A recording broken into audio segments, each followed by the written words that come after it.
a motor vehicle to which I am not operating a motor vehicle. And this is what we are trying to I guess. Uh, circumvent.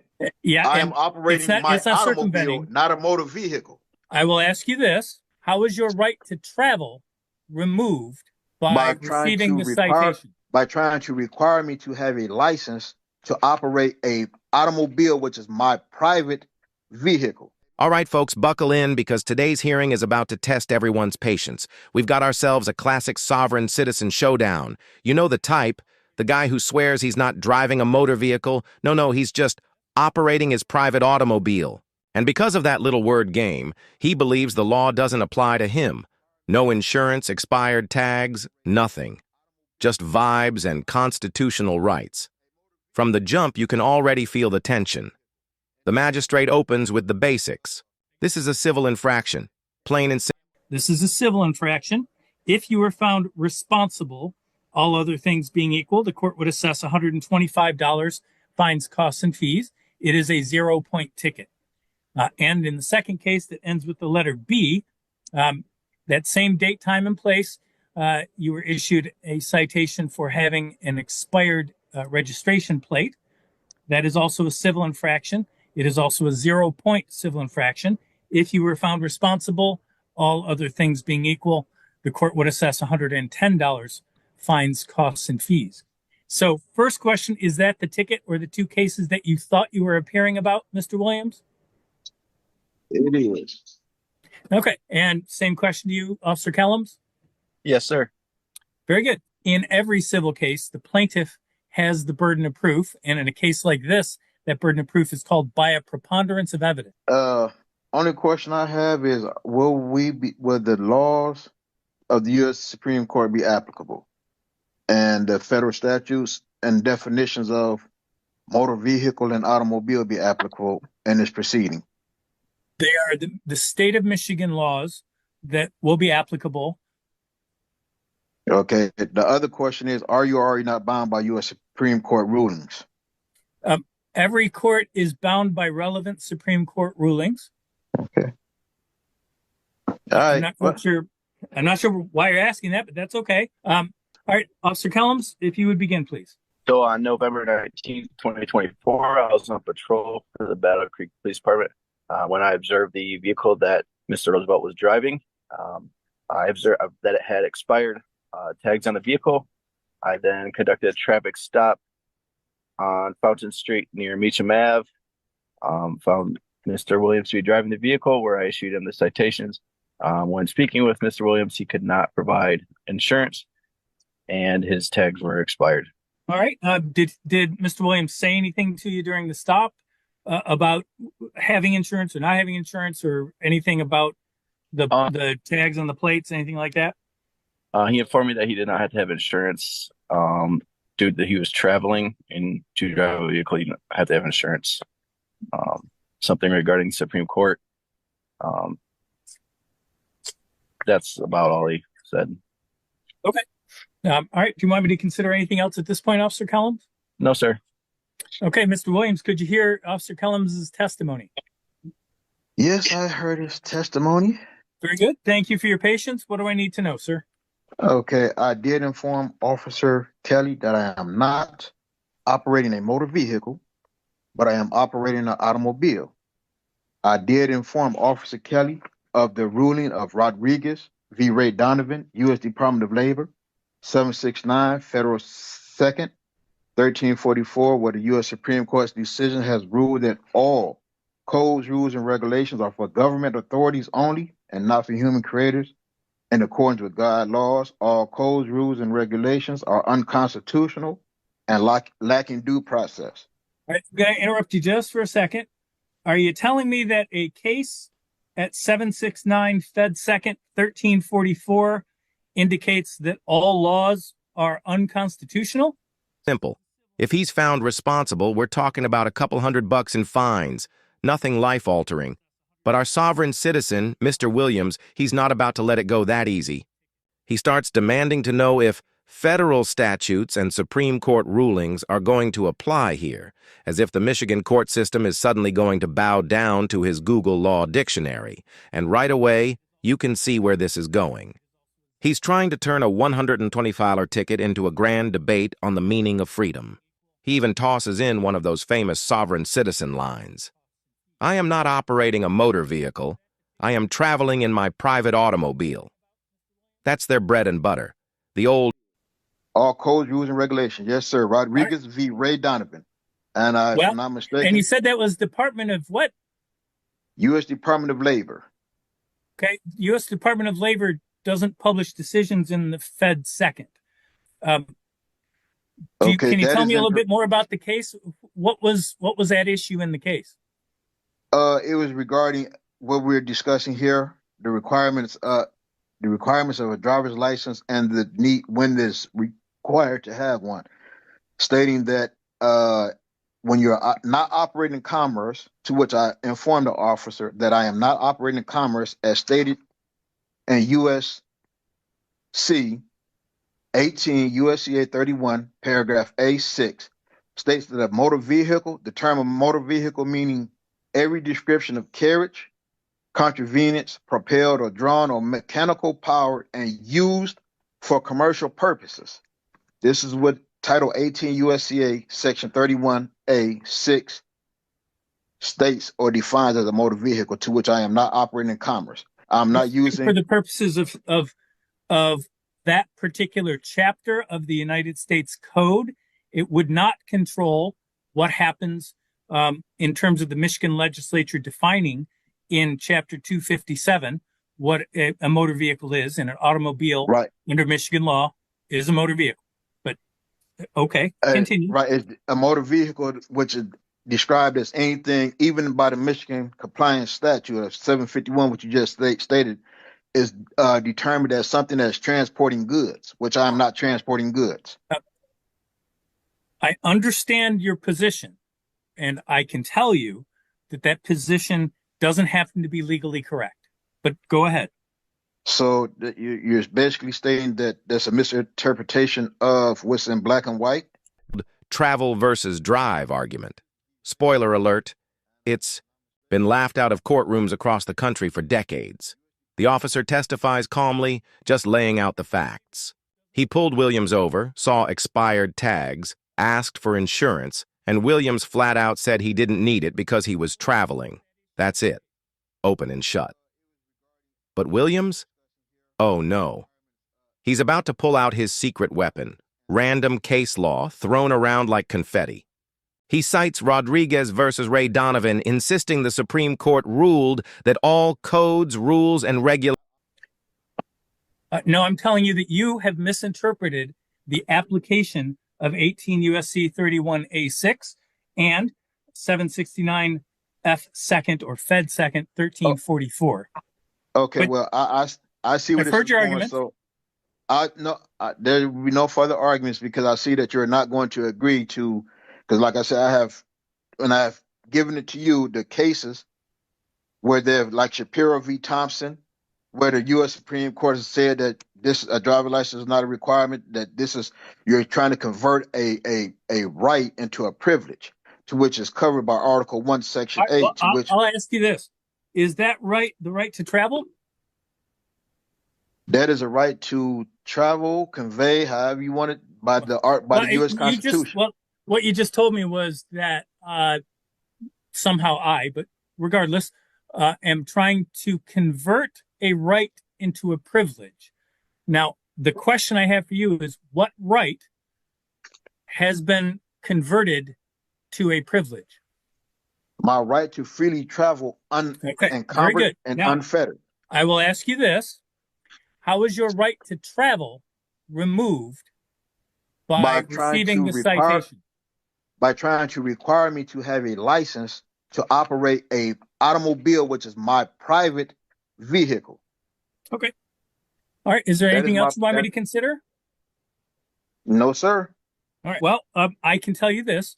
The Michigan motor vehicle laws, including the laws that require you to carry insurance, that require your vehicle to be registered, and require that registration to be current, do not run in violation of any right to travel under the Constitution or the United States Supreme Court decision that you have cited. In fact, Michigan courts have held that essentially the right to travel means the right for you to move from A to B, not the right for you to travel from A to B under your most convenient way. So you could walk from point A to B all you wanted. You could take a taxi or an Uber or a plane or a train or a bus. But if you wish to travel by using a motor vehicle, the Michigan laws are applicable and don't unconstitutionally interfere with the right to travel. It doesn't convert the right to travel into a privilege. You are not denied the right to travel. You may be denied the privilege of traveling via a motor vehicle that you are operating. Regulations are unconstitutional. I mean, seriously? He might as well have said the sky isn't blue. The magistrate, to his credit, tries to keep a straight face. He asks him to actually explain the case, and that's when it becomes clear. Williams doesn't even fully understand what he's quoting. He's just rattling off numbers and names, hoping it sticks. Michigan law, of course, couldn't care less about his selective readings of federal labor cases. But Williams is convinced, if he repeats it enough, maybe it'll magically override state traffic laws. Now here's the thing, most judges would have cut this circus short right here, but this magistrate? So okay, so that is what the law says, and that's what I'm finding. Is there anything else you want me to consider about that finding? Shuttleworth v. Birmingham, U.S. 147. Do you mind telling me what the U.S. Supreme Court ruled in that? U.S. 147 doesn't give me the site of a case. That's an incomplete site of a case. Okay. It was Shuttle. And if you wish me to consider the case, why don't you tell me what was at issue in the case and what year it was decided? I said Shuttleworth v. Birmingham, U.S. 147, 1969, where it says no license. U.S. 147 is not a complete cite. The way you cite to a case is by name and then volume number and then the name of the publication and then the page number. So, for instance, when you said 769 Fed 2nd 1344, what that means is volume 769 of a book or volumes called the Federal Reporter, 2nd edition, at page 1344. So when you're asking me about this most recent case that you've talked about, what you said was US 147, I think. That's not the citation to a case. So you're going to have to tell me more about that case. Who were the parties to that case, and what issue was before the Supreme Court in that case? Okay, so you didn't hear me cite the name of Shuttleworth v. Birmingham? I heard you say the name. That doesn't tell me what. That's not a complete cite of the case. All right. Do you not have the documents that I filed when I filed to say that I want to have an informal hearing? The affidavit that writes that my there are documents that have been scanned into the court that you dropped off. Okay. So from those documents, why don't you tell me the proper citation for Shuttle versus Birmingham? Okay. Traffic infractions are not crimes, blah, blah, blah. Person faced with okay. Right. Traffic infractions are not crimes. That's absolutely correct.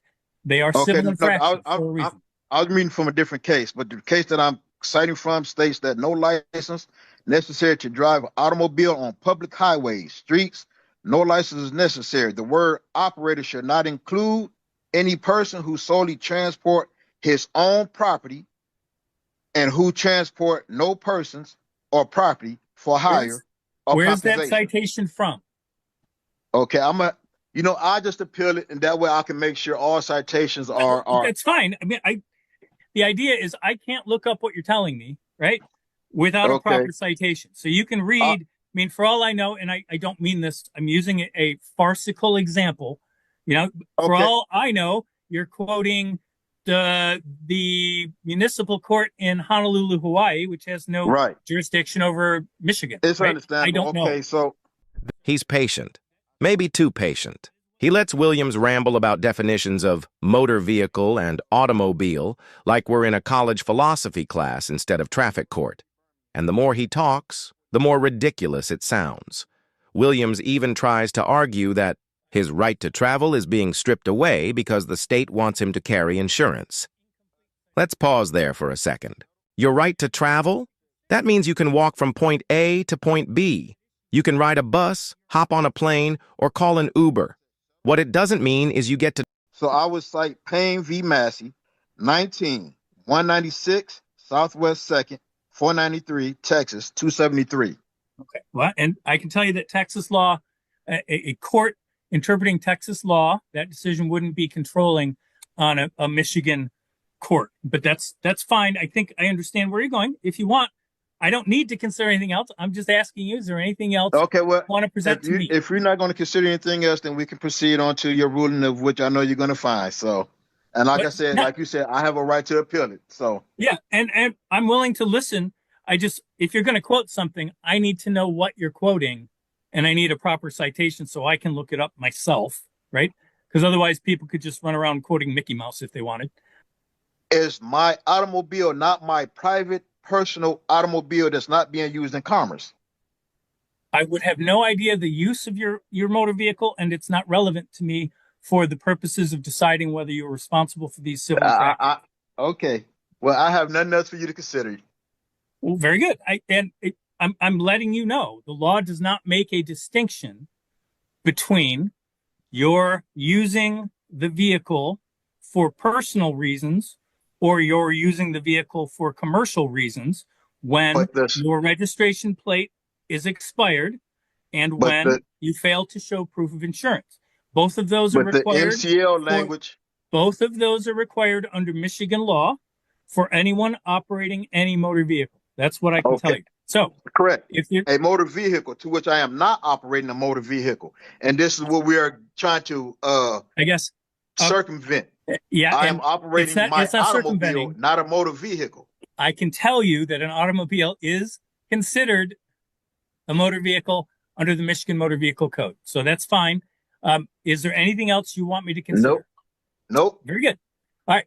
So I've listened very carefully to the evidence. I do find that it's more likely than not that when you were required to by Officer Kellums at a traffic stop show proof that your vehicle was insured, that you failed to do so, and that it is more likely that your not your operator's license, the registration plates on the vehicle were expired. So I'm going to assess the $125 on the no proof of insurance case and the $110 on the expired plates case. All right. Thank you both for your time and patience. You're all set. Have a very good day. Thank you, sir. You too. You too. Drive an uninsured, unregistered car on public roads and act like the rules don't apply. That's not freedom. That's just asking for trouble, and you can almost feel the officer in the corner of the Zoom call thinking, why am I even here? This guy is quoting labor cases at traffic court, but here's where it gets interesting.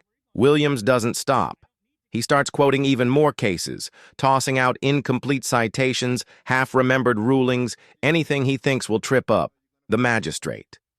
It's like watching a student try to fake their way through a book report on a novel they never actually read. Painful. And yet, the magistrate is still listening, still letting him go, still calmly responding point by point. Honestly, it feels less like a hearing and more like a crash course in Sovereign Citizen 101. And just when you think Williams is finally done, he pulls out another argument, another case, another claim that licensing is turning a right into a privilege. Folks, this man is relentless.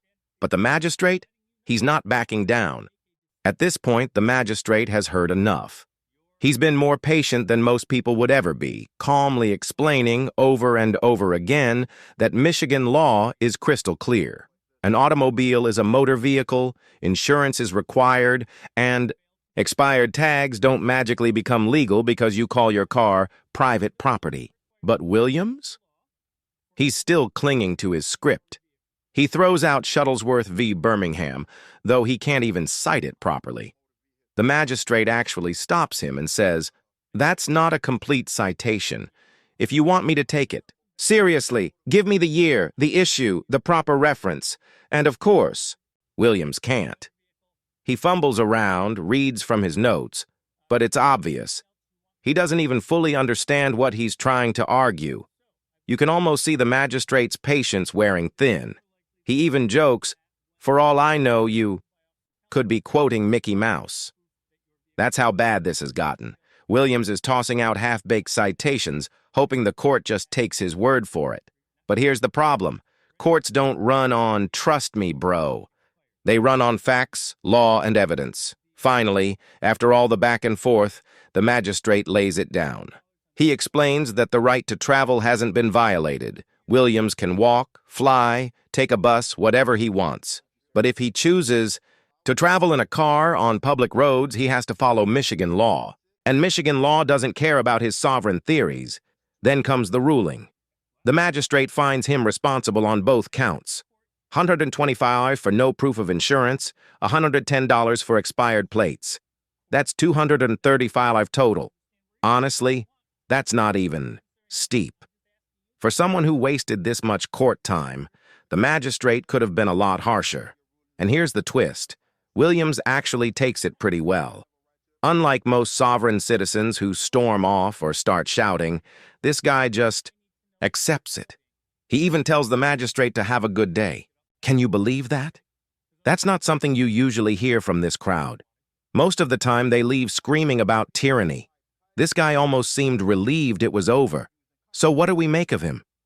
Personally, I think he was just dabbling in the whole sovereign citizen playbook, testing out the lines, seeing if he could outsmart the system.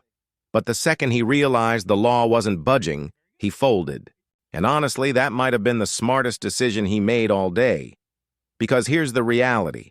Expired tags and no insurance are not some grand constitutional crisis. They're just basic rules that keep the roads safe and everyone accountable. $235 isn't about taking away freedom. It's about making sure the guy next to you on the highway isn't uninsured when he rear-ends you. So what do you think? Did the magistrate handle this the right way by staying patient, or do you think he should have shut Williams down sooner? Drop your thoughts in the comments. I'm curious if you think the patience was wisdom, or just wasted time. And if you enjoyed watching another sovereign citizen's grand plan crash and burn in court, make sure to hit that like button. And subscribe for more real courtroom drama. Until next time, take care.